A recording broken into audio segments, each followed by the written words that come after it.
Hello all, my name is Krish Naik and welcome to my YouTube channel. So guys, this video is super important for everyone who is specifically working in the data analytics industry, whose day-to-day task involves data pre-processing, whose day-to-day task involves EDA. Along with that, let's say that you are writing or you are creating a lot of reports, visualization reports and many more things, right? Because in this particular video, I will be talking about this Polaris GPU engine.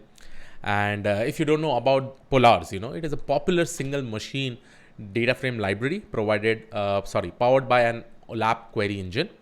And you can probably see that Polaris can also now leverage NVIDIA GPUs, for performing most of the data pre-processing task. Even though you have hundreds of GBs of data, the data pre-processing with the help of this NVIDIA GPUs will be very much easy. That is what I'm actually going to show you in this particular video. I will take both examples of CPU and GPU. We'll try to compare it with respect to the time, and you'll be seeing as the data keeps on increasing, right? This performance where we are specifically using Polaris GPU engine, it fabulously improves, and all this data pre-processing you'll be able to do it very much quickly. Okay. One more amazing thing about this Polaris is that it has this graceful CPU fallback for unsupported queries. So what does this basically mean is that, let's say that if you have some of the task which you'll not be able to perform with the GPU, automatically that has a fallback to the CPU. So that basically means if GPU is not able to perform that task, then automatically it will be performed by the CPU itself. So all those kind of examples we'll be seeing, but amazing work over here, because this definitely right now, I know many of you uses pandas and all, but start using this because it will definitely improve the productivity that you're specifically doing, and just with less amount of time you'll be able to perform the data pre-processing, even visualization and many more things. So let's go ahead and see step by step how you can actually do this. So first of all, I'm just going to check which GPU I'm specifically using. So here I have something like Tesla T4, and this I'm executing in my Google Colab. Okay. Then the next step is installing the Polaris GPU engine. Now here what I'm actually doing is that I will be installing Polaris 1.5. The version is 1.5. And to build the entire package, I will be using this wheel file. Okay. Here you can see this wheel file is over here. And this wheel file, I have stored it in my local folder. Okay. So I will be providing this wheel file even in my GitHub link, which will be present in the GitHub in the description of this particular video, from where you can download this particular IPNB file along with the wheel file itself. So just by using this too, I will be installing this, and along with this, I'll also be compiling this entire package. Okay. So here you can see requirement is already satisfied. The reason is that I've already executed this just to make the execution pretty much faster in the video. But from your side, it may take some amount of time to do the installation, but I don't think so much time will taking up. Okay. Then coming to the next thing is that we'll be also installing some other dependencies. So here you'll need to install a few additional dependencies like NVML, and this is what it is, a built-in data visualization capabilities of Polaris. So you'll be seeing that, hey, how we can actually leverage GPU and even perform visualizations. That also I'm actually going to show you. So for that, we are going to install this HV plot, Jupyter Bokeh and Hollow Views along with this PyNVML. Okay. So here, let's go ahead and install this. These are some basic steps. Initially, we'll do the installation, then we'll work with the dataset. Now, let's proceed with downloading the data. For this, we are going to use this simulated financial transaction from Kaggle. So this is the data that we are specifically using. And this data is quite huge. Okay. But I'll just consider 20% of the data, because again, if you have a huge data, just to store it, you really require a huge hard disk, right? But what we'll do is that we'll just try to take the 20% of the size of the data, and then we'll test it on both CPU and GPU if we really want to perform any data pre-processing task. Okay. So here, what I'm doing is that I'm importing this PyNVML, and then we will be performing this nvml.init. These are some of the things. What we are basically doing is that based on the memory, we are trying to download the files. Okay. We are saying that if the memory is less than 24 GB, then probably go ahead with this. Otherwise, go ahead with this.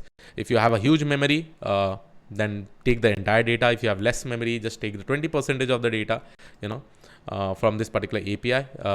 Otherwise, and then after that, what you're doing is that you're just trying to get this particular file. Okay. So some files we are trying to get it. It's just like ingesting some amount of data over here, right? So let's go ahead and execute this, and this data will get downloaded. So here you can see transaction.rk. This is basically getting downloaded. It will take some time.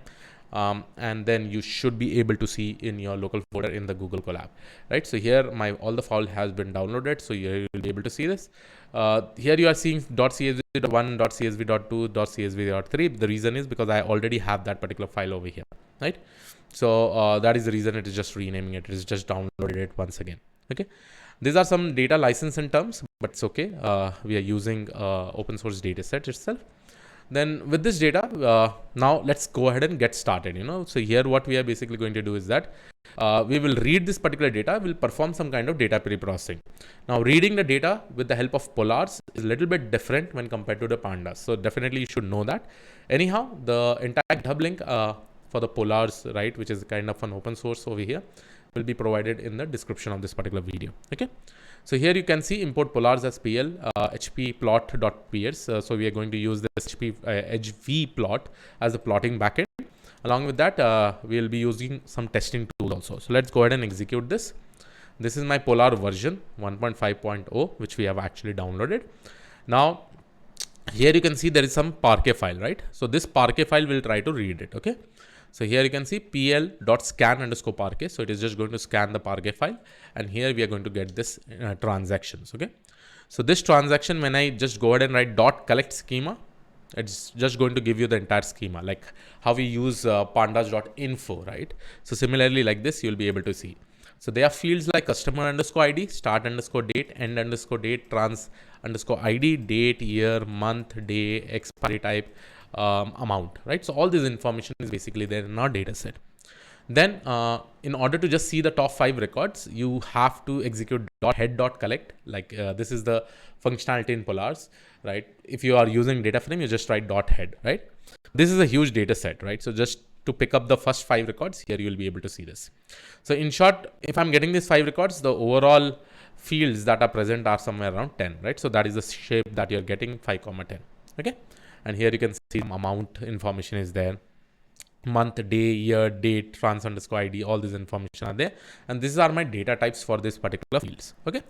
Now let's go ahead and perform our first GPU operation. It is nothing but total aggregate transaction amount.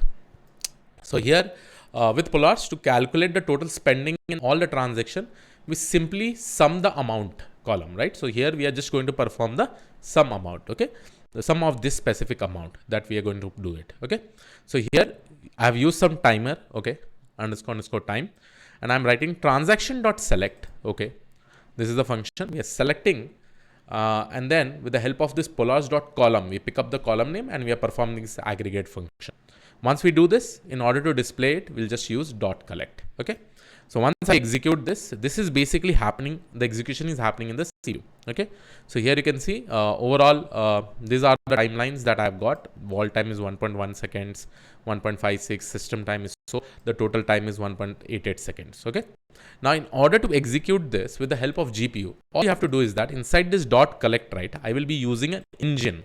Engine is equal to GPU. So only this is the parameter that is basically changing. Okay. And once we update this particular parameter, then what it is going to do is that this code is going to run it in with the help of this GPU. If this code cannot be run in the GPU, then it will again fall back to the CPU. Okay. And then the time will be almost similar to this. So let's go ahead and execute this and see that the code is almost same. Here in .collect, I'm just giving my engine, which is nothing but GPU. And this is what Polars GPU engine is all about, right? So once I execute it, so here you'll be able to see that hardly in 294 milliseconds, you can just see this is a huge record, and I'm trying to calculate the sum of this particular amount. With the help of CPU, it took somewhere around 1.88 seconds. This is just taking 294 milliseconds. Just a tremendous effort, right? Just imagine, right now I just have some data. Just imagine if this is hundreds and GBs of data, right? What happens if the data keeps on increasing? If this is the difference, like 5 to 6, 10 times better than this, right? Just imagine what it can do. And if once we have a better GPU, this operation will be fabulous, right? Now, similarly, let's see some more example. Okay, so here you have what we'll do is that we can also create some GPU engine over here. And for this, we'll be using this polar.gpu engine. Device is equal to 0 basically means the 0 is for the default GPU that we have. Okay. And here I have probably used a term which is called as raise underscore on underscore fail is equal to true, right? It is saying that fail loudly if you can't run in the GPU. If any instruction you are not able to run in the GPU, then just try to give some kind of error. Okay. Here fallback is not allowed. Okay. Just imagine in this way. If it is not being able to execute, it will just give you an error. Okay. So this kind of variations also you can use inside this collect command. And now what I'll do, let's say that I have executed this GPU engine. The same GPU engine now I'm going to use inside this. Initially we used to use GPU. So by default, this raise on fall was false over there. But right now I've made it as true. Now if I go ahead and execute it, if this particular code is executable in the GPU, that is fine. If it is not executable, it will give you an error. Now if I go ahead and execute this again, let's see how much time it is going to take. Again, somewhere around 303 milliseconds. This was somewhere around 294 milliseconds. Okay, slight difference may be there, but not major difference. Okay. So we probably don't need a GPU for such simple operation on this data set. But when we start doing more complex analysis, a high bandwidth memory with compute power or GPUs will make things much more interactive, right? And it is obviously true as the data will keep on increasing. I know this is just a small data, okay? But here you can just see the difference. But I'll show you more complex analysis. We'll perform some of the complex analysis like which customers have the largest total transaction, what's the per month transaction for each spending category over time, how does weather affect the transaction for each category, so these are some of the things that we can actually do in data pre-processing. Okay, so here this is my first task, which customers has the largest total transaction. So what I have done is that I've taken the transaction, I've done group by customer ID, then we have done the aggregate on amount.column, amount.sum. Okay, then we're sorting by amount to make it as descending is equal to 2. It's just like more like an SQL command itself, right? So this is much more compatible. To know more about it, definitely just go and check out the GitHub of Polars. So definitely you'll be able to see more things, right? And right now inside my collect, I've not used any engine. So this is basically running in the CPU. So let's see this, how many seconds this will take to probably run. Okay. So every time we are recording time, right? And obviously this transaction and so many different kind of operations here, it took somewhere around 8.67 seconds. Okay. And here I'm getting my customer ID and amount. So based on customer ID, this is the amount of the transaction. This customer ID, this was the transaction amount. So in the descending order, we have displayed it. Now the same command, I will try to run it in the GPU. See over here. And here I'm just going to use this engine. Engine is equal to GPU underscore engine. Okay. So I'll just go ahead and execute this. Now let's go ahead and see this output. Perfect. 344 milliseconds, such a huge data.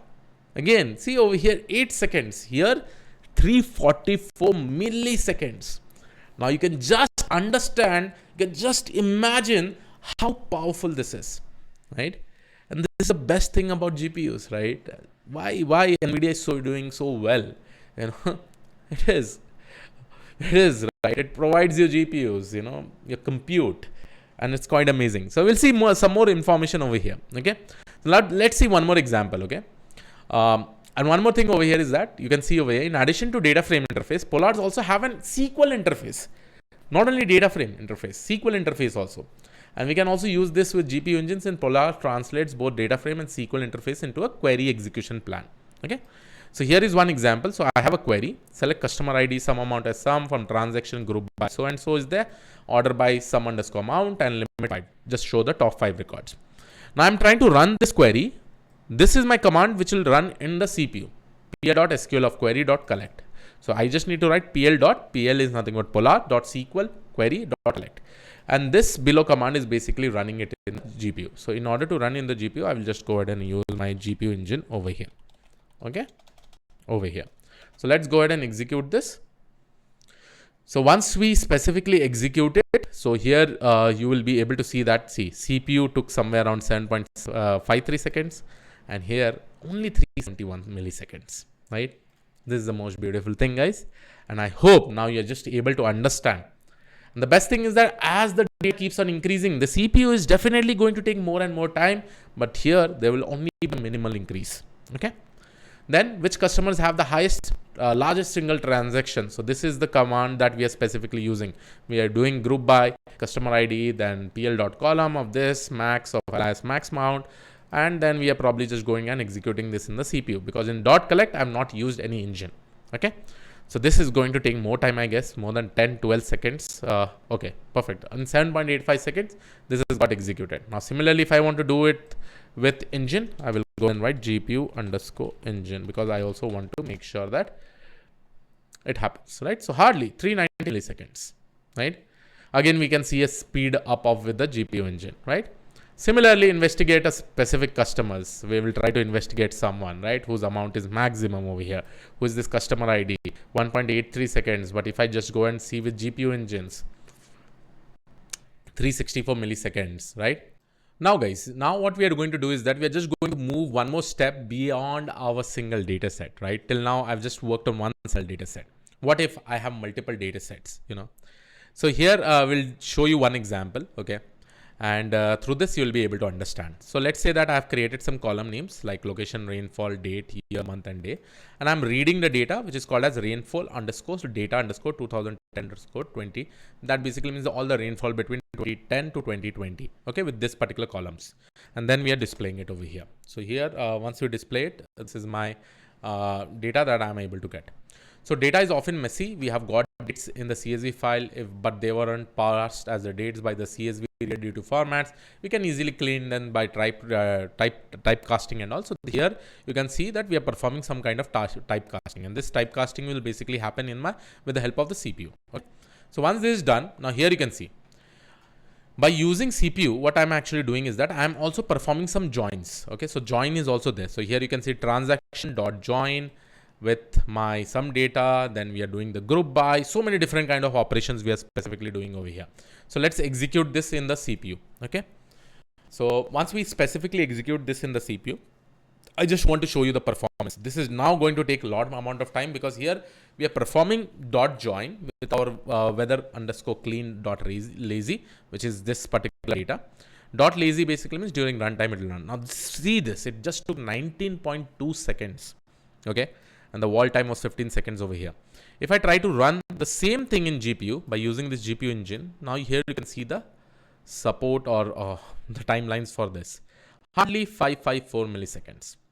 Now you can see the same kind of operations I've actually done it over here, and how beautiful you're able to see the performance of this, right? With the help of polars, you can also go ahead and plot some of the information which is given over here. This you can definitely go ahead and explore. And you can probably go ahead and execute this step by step on this particular operation, and you can perform it. The best thing is that this visualization will also be getting created in the GPU itself. So with the help of GPU, here you'll be able to see this particular visualization also, right? As I said, there is also one more which is called as engine with fallback. Now there are many instructions with your GPU cannot also execute it. So instead of making this raise underscore on underscore fail is equal to true, you can actually set it to false. So once I make this, and now if I will see over here, I'll show you some of the instructions which you cannot execute, like .rolling underscore mean. So in the type series, we have this specific thing that is called as .rolling underscore mean. This cannot be executed in the GPU. This has to be executed in the CPU. So if this is not able to run in the GPU, it will try to run it in the CPU. Just the time, it will take more time, right? So I hope you were able to understand about the Polar GPU engine and how you can use Polar and leverage NVIDIA GPUs in order to do data pre-processing in an amazing way and improve the optimization. Along with this, all the information regarding this will be given in the description of this particular video. I would suggest go ahead and try it out and try to see that how you'll be able to perform all these things, and also make sure that you start implementing all these things in your projects also, which will be quite amazing, because here you're saving bandwidth, you're actually using GPUs, and you are doing all your work in a quicker way, right? So yes, this was it from my side. I hope you like this particular video. I will see you all in the next video. Thank you. Have a great day. Bye-bye.